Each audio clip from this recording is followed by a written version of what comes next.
Hi everyone, this is JD, and as most of you know, many businesses and offices have had to temporarily close down due to the Metro-wide lockdown. Now, for many of us members of the workforce, that means having to work from home. Now, I work in Makati, which for a lot of us working there means air-conditioned offices, business attires, and all the gear and equipment you need to do your job, sometimes even snacks. As this is also my first job out of college, I've never experienced working from home, and so it's safe to say there is a bit of a learning curve. If any of you are in a similar situation, I hope you know what I'm talking about. So with that said, I'd like to share my experience in working from home for the first time and what I've learned so far. If you have any interesting work from home stories, please write them down in the comments and maybe we can have a fun conversation about it. Also, please like and subscribe, and let's get on with the video.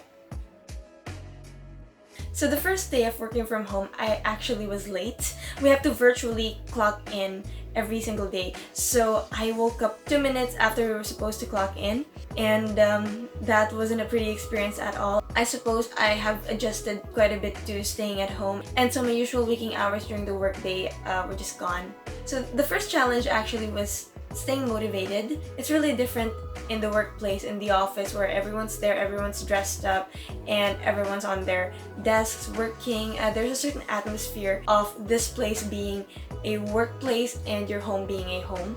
So that's one of the first challenges I've encountered. The second one would definitely be the lack of equipment.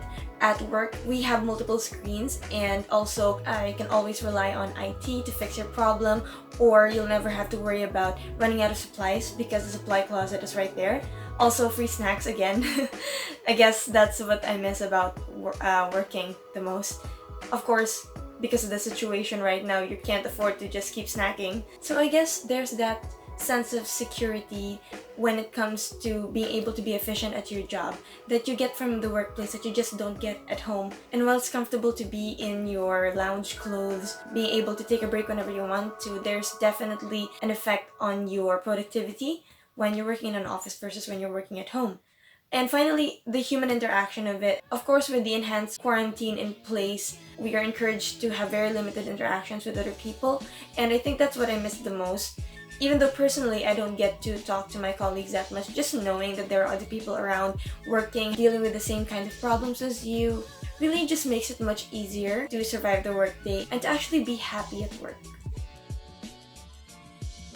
So here are some tips that I'd like to share with you on how to make working from home a bit easier.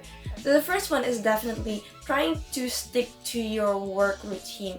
Of course, there are going to be some changes. For example, travel time, you have to factor that out. But translating that routine to a work from home routine, that means waking up at the same hour as much as you can, and maybe transforming that travel time to maybe time for you to set up your workspace or maybe relax before jumping into the workday. That way, it will be easy for you to get into that work headspace.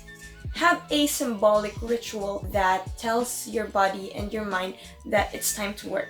For me personally, that means putting on my ID. Every time I start the workday, I put on my ID, and when it's time to clock out, I take it off. That kind of separates my working hours from my personal hours. And finally, as much as you can, keep in contact with your co-workers. In my case, all of us are working from home, or most of us are working from home.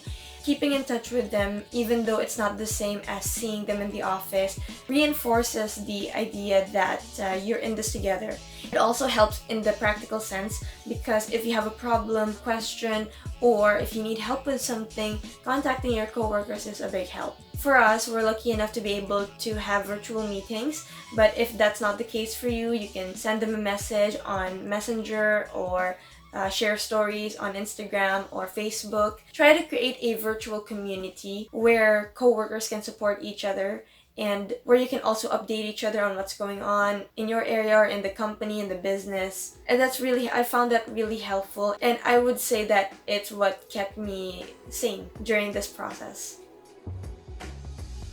I personally prefer working in an office versus working from home, and although I find myself in a not so desirable situation personally, I know how lucky my coworkers and I are for even having the option of working remotely.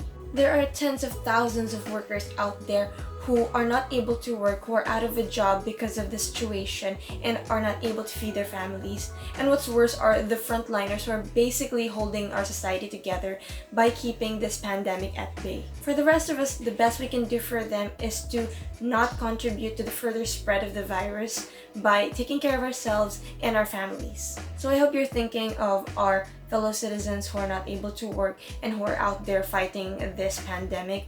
And I hope that you're doing the very best you can to keep yourselves safe. So once again, this has been JD, and I will see you next week.